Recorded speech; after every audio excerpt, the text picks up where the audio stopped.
Lab11. So this lab implements secure multi-party computation using additive secret sharing, and multiple participants compute the sum of their private values without revealing them.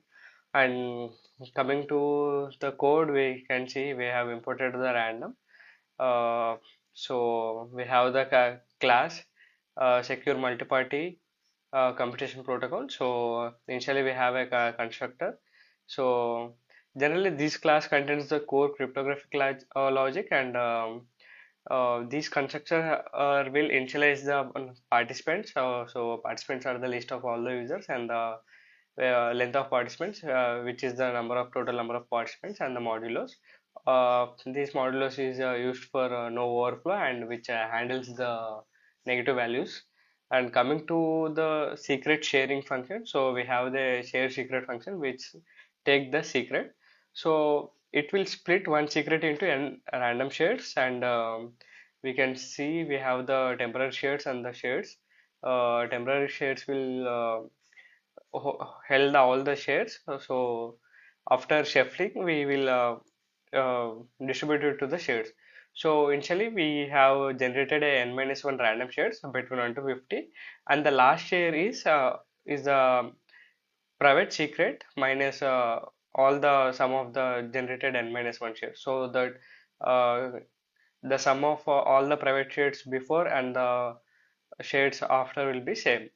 So we'll append the last share to the n minus one shares, and now we will shuffle it and we'll assign it to the share. So and we finally return the share.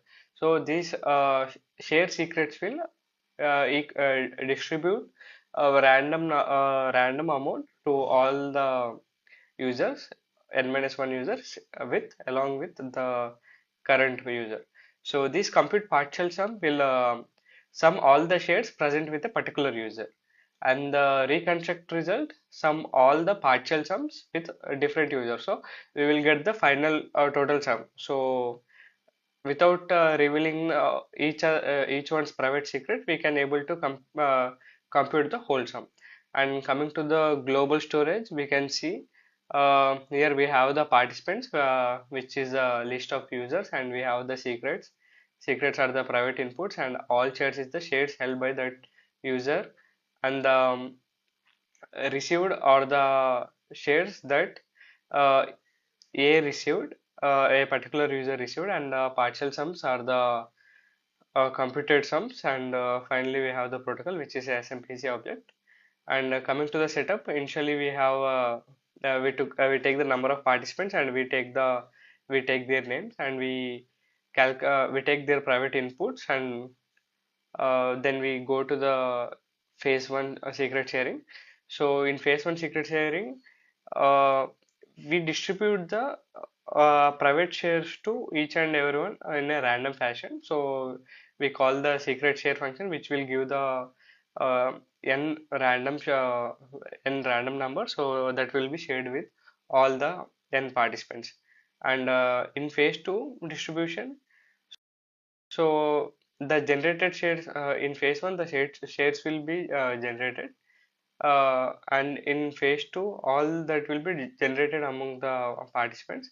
And phase three, total sum will be calculated with each user. Each user are the participants, and in the phase four, all the partial sums are calculated. And finally, here we have the menu. So let us just try to demonstrate it. So I'll now go to the virtual environment. Um, I'll clear the screen. Now I run the Python. I will go to Lab11.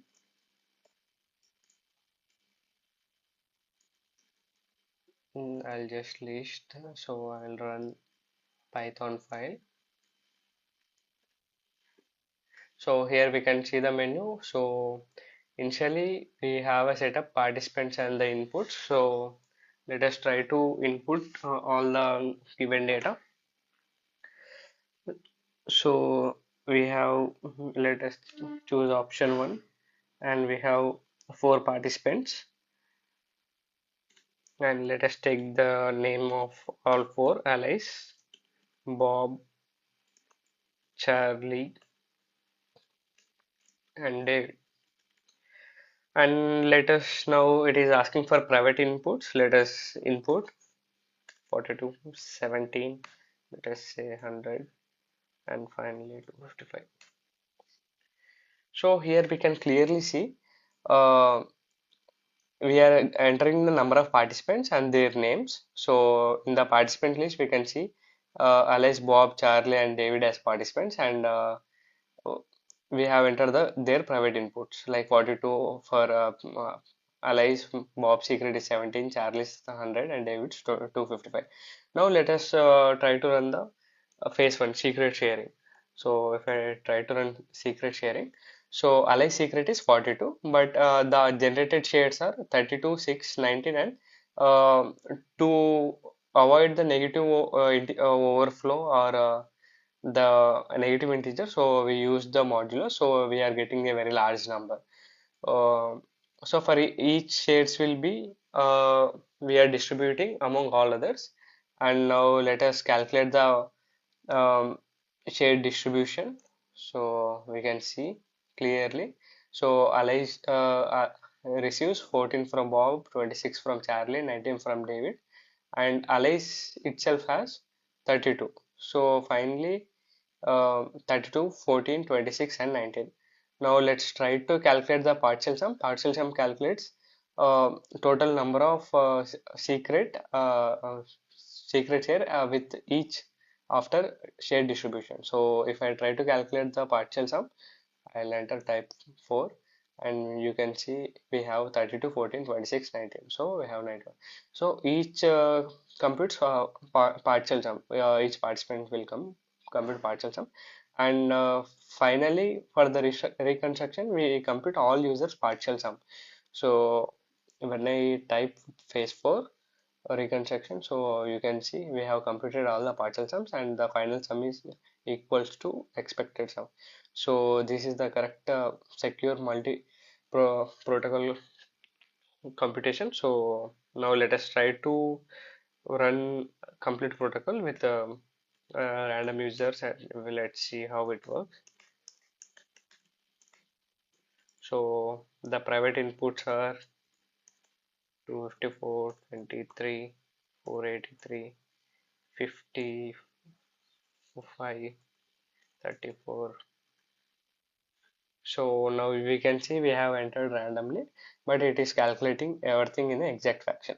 So initially the secret is sharing to all other users, and then we are distributing the shares. So we are equally writing all the shares they have, and we computing the partial sums, and then we are finally reconstructing the result, and which is equals to the expected result.